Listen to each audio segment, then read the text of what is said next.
बच्चों चलो इस प्रश्न को पढ़ते हैं। इस प्रश्न में पूछा गया है IUPAC पद्धति के अनुसार जटिलों के सूत्र लिखिए, जिसमें आपके पास में एक उपसंयोजक यौगिक दिया हुआ है पेंटा एमाइन नाइट्राइटो ओ कोबाल्ट 3, ये आपके पास में दिया गया है। चलो इसके बारे में देखते हैं। सबसे पहले मुख्य अवधारणा के बारे में देखते हैं।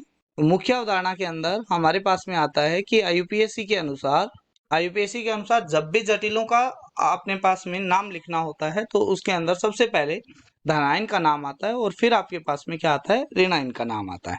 ठीक है, तो हमारे पास में आ गया धनायन का नाम और फिर आता है ऋणायन का नाम आता है।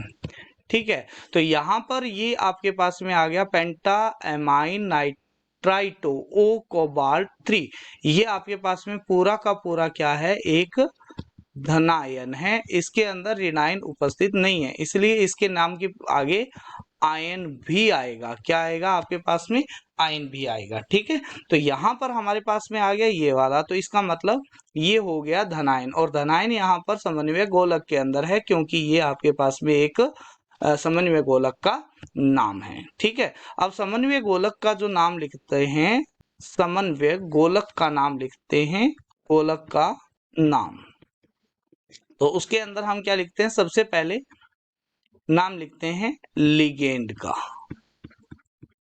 लिगेंडों का नाम लिखते हैं, और वो भी लिखते हैं अल्फाबेट के अकॉर्डिंग, अल्फाबेट के अनुसार लिखते हैं।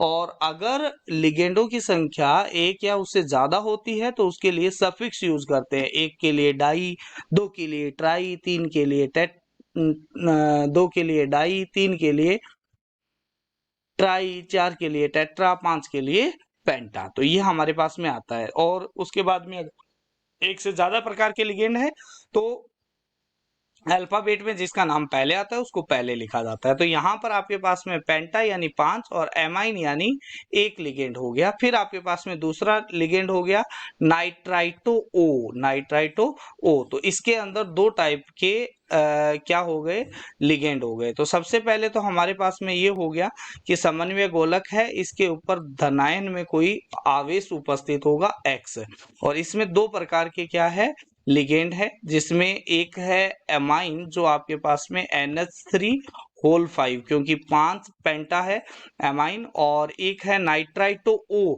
नाइट्राइटो ओ का मतलब यहाँ पर हो गया कि ऑक्सीजन एटम है इसके अंदर उपस्थित, वो आपके पास में केंद्रीय धातु परमाणु के साथ में उपसंयोजक बंध का निर्माण करेगा। तो ये आ गया। और कोबाल्ट यहाँ पर क्या है, केंद्रीय धातु परमाणु है, और इसके ऊपर आवेश कौन सा है, प्लस का 3 है। तो इससे हम क्या निकाल लेंगे, इस x का मान निकाल लेंगे, और अगर x का मान आ जाएगा तो इस जटिल का सूत्र आ जाएगा। ठीक है, तो यहाँ पर हमारे पास में पता है इसके ऊपर उपस्थित आवेश है वो x है, तो हम इस पे x का मान निकाल लेते हैं। तो कुल आवेश आएगा सभी का, वो आ जाएगा यहाँ पर +3 कोबाल्ट पर है जो।